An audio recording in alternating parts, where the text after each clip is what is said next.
In Olelo, Hawaii, our mother tongue, vai means water. Vai vai, or water two times, means wealth. And kanawai is the law. It's no coincidence that water was and is at the root of all three of these very important concepts. Indeed, the foundation of Hawaii law was based on water, and today water continues to be one of the most hotly disputed areas of law.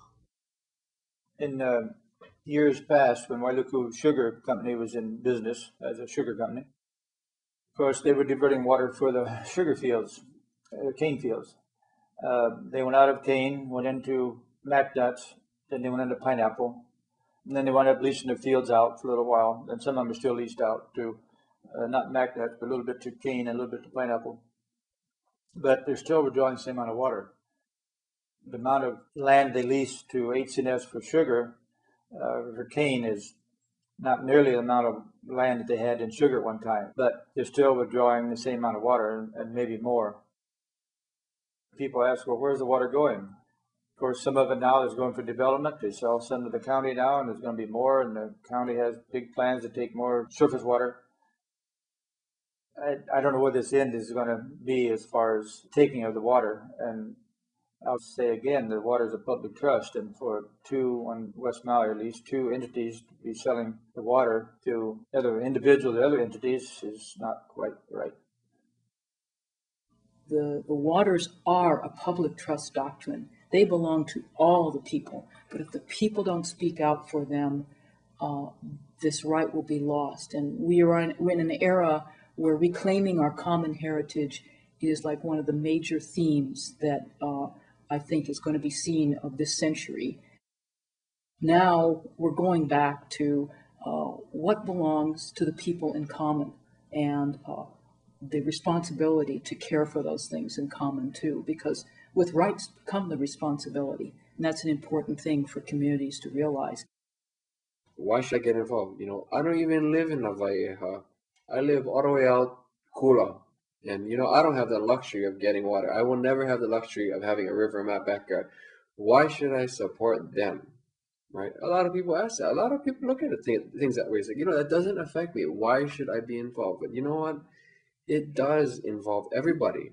We know that when you put water back into the river, you see not only stream life, not the traditional rights or Hawaiian practice, farming happening, but you see, for example, we're running out of water on the west side. Our aquifer is either being pumped dry or it's pumping up, salt water or whatever it is, and by allowing water to go back into the river, you will see the aquifer recharge. I started telling about the story about the sacred spring that's on our property, and the effect that the diversion had on our spring, and all of these things that has occurred. The things that I asked my father, why don't you do something about the spring drying up? And then he told me, what can one man do? When we first started out meeting with some of the folks that lived in the various valleys, in Waihe'e Valley, Waiahu, Iao, Waikapu, there was this sort of tentative sense of, well, gosh, what could we do? What should we do? How could we do it? Who could help us?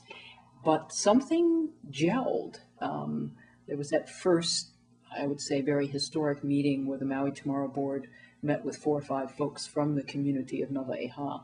And at that point, it's like something lit a fire. Hui o Na Wai Eha and Maui Tomorrow came to Earth Justice and asked us to help them begin the legal process of restoring water to their streams and communities.